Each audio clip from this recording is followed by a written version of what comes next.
Van Helsing Steampunk by Zenescope or Zenescope or however you want to pronounce it. I'm just going to call it Zenescope. And this is an oversized issue. It's funny how they say oversized, but it's only like 32 pages. So it's like, what, 10 pages more than usual? I don't know. When I think oversized, I think like Mega Man Master Mix, which had like 70 something pages. Like that's oversized. This is just basically a regular issue with a little bit extra. So, Zenescope.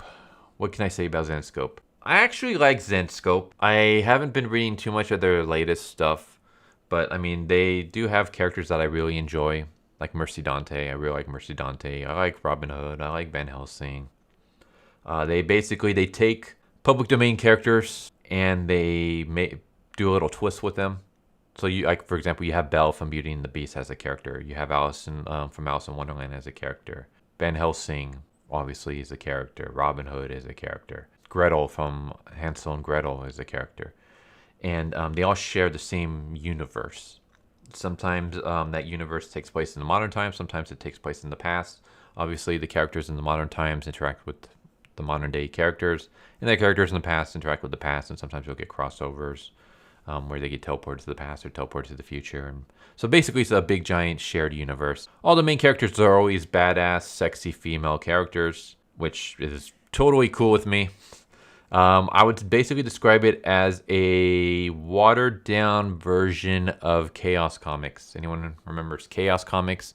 Basically a lot of like, the bad girl trope when it comes to comic book characters. A lot of like, the sexy female badass characters. That's basically what Zenescope is. Only they tend to be a bit lower budget maybe. I don't know. Just the artwork is usually not the greatest. Story can be hit or miss depending on what exactly the issues are.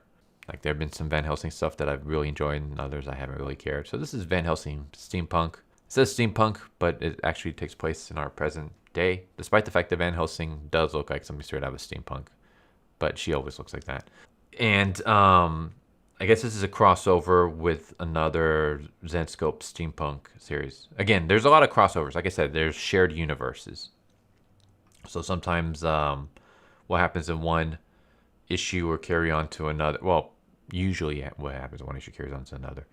So anyways, we start off in Santa Monica at the infamous pier that looks... It always reminds me of the pier from GTA, which obviously makes sense because the GTA pier is based off of the Santa Monica pier. But yeah, every time when I see it, I never think Santa Monica. I always think GTA. Where we see Leslie hanging out with her current boyfriend, who is the biggest beta ever.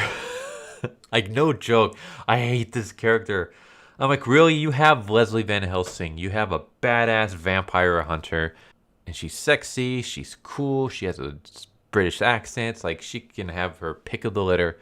And she chooses this cuck who we see him... He looks like straight out of like, I mean, between the beard and the short hair, he looks straight out of like a stereotype of a beta male. You just need to put the glasses on him. And yeah, we started off with him wolfing down a hot dog and spilling mustard on his shirt, like an oversized man-child. And we see basically another couple show up, and they hit Leslie's boyfriend over the head, and they basically try to mug them. And Leslie fights them back and kicks their butt. And the fighting is terrible just because the artwork doesn't really work. Like, look at this uppercut that we have right here. It looks really weird, especially Leslie.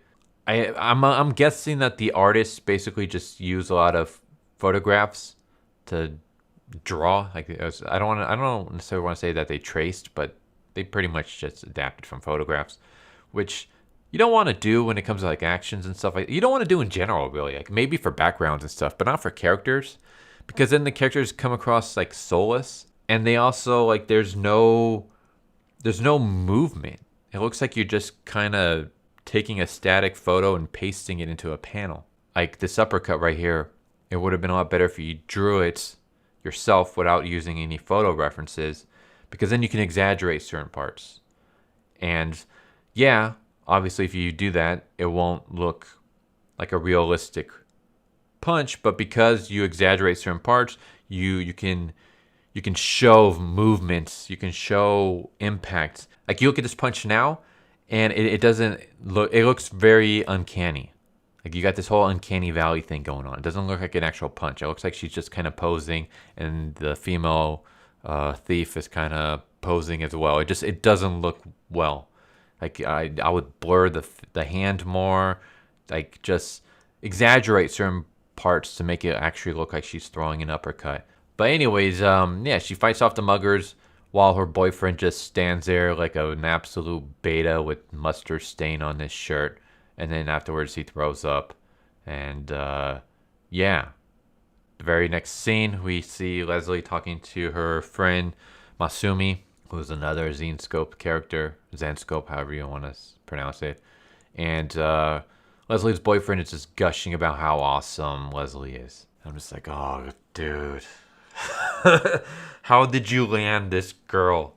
How did you convince Leslie to date you? Like, you are just an oversized man-child. God, you're a terrible character, dude. Like, grow some balls. But yeah, so Leslie's talking to her friends, basically, as she went through the thieves' purse because they dropped it when they were running away, and they found this like glowing tablet thing, and it's like a new drug. It's a drug that glows in the dark, whatever. And I always find it kind of weird. It's like, okay, here's this new drug, and it's like glowy, and it's like I don't know. Like, I mean, I don't do drugs myself, but I wouldn't inject or take something that glows into my body. But you always see that in like every time you see like new drugs, it's always like some like sci-fi-ish looking thing. I don't know. Anyways, they track down where the drugs are being made by contacting Hellchild, who doesn't make an appearance in this. Like, she's just referenced. Hellchild is another Zenescope character, and she's like a good one. Like, I've done videos on her before. I like Hellchild. She's one of my favorites from this publisher. And yeah, it turns out that basically these Steampunk Rejects are the ones in charge of selling drugs to the community. Can you imagine if you take drugs and you go and you get hooked on some glow-in-the-dark drugs from some Steampunk Rejects? Like, it's like, yeah, these are my dealers. We got Cowboy Bob and we got Steampunk Jane. I don't know. Like, look at these two characters and just imagine that these are your dealers. Like, what the hell? This is the thing that I always find weird. Is like the Zenescope characters, they look ridiculous. I mean, they're awesome. Like, they look awesome, but in a ridiculous way. Like, none of these characters, like, they obviously stand out in public. Like, I guess Masumi, like, will fit the... I don't even want to say she would fit the best, because no one walks around in a giant one-piece leather suit with katanas at their waist. And then Leslie completely stands out with the coat and then the vampire-looking vest and the top hat. Like, yeah, none of these characters fit. Like, they stand out. But yeah, we get a fight, and the fight just looks weird. like here we have him shooting a gun. He's like screaming, "No chance!" But his face just looks blank.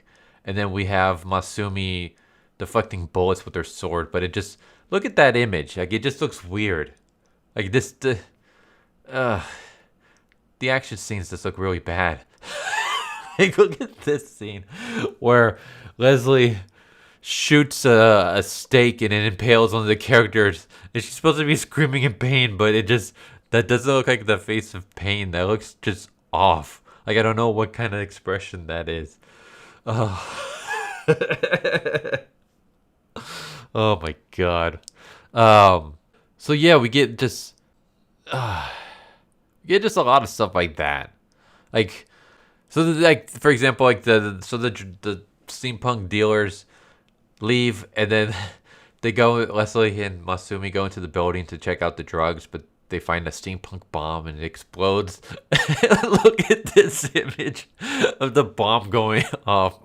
Like, Masumi just looks weird, and Leslie looks like she's like praising the sun or something. Like, what is this? Is this like Jolly Corporation or something?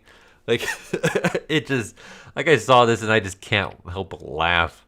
Like, seriously, she's like, praise the sun. And Masumi just, God damn it. Oh, this artwork. The action scenes are just bad. But yeah, so eventually we get them tracking down the steampunk dealers, and we see a steampunk male version of Leslie, who I guess came from another issue, and I'm gonna kind of just stop it there because I'm not gonna spoil everything.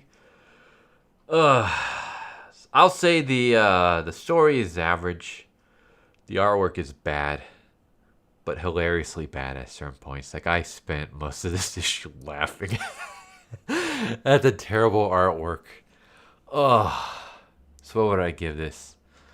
I'd give it a 4 out of 10. It was what it was. I don't know. Yeah, that's Van Helsing Steampunk. Pretty forgettable story. Funny as hell artwork, especially the action scenes. Leslie being Leslie, Masumi being Masumi. Probably the worst character ever, especially for our main villain. Not our main villain, our main protagonist to date. Like, seriously, dude. Like, you could have picked anybody, and you picked this man-child. But yeah, that's Van Helsing and Steampunk. Tell me what you guys think. Hope you guys enjoyed. Hope to see you guys next time. Later. So what'd you guys think of that video? I hope you guys enjoyed. If you guys haven't already, please subscribe, hit that bell for notification, leave a like if you enjoyed the video. And if you didn't enjoy the video, thank you for watching it this far, and I hope the next video is more to your liking. Feel free to check out the playlist that you guys see, and I hope to see you guys next time. Later.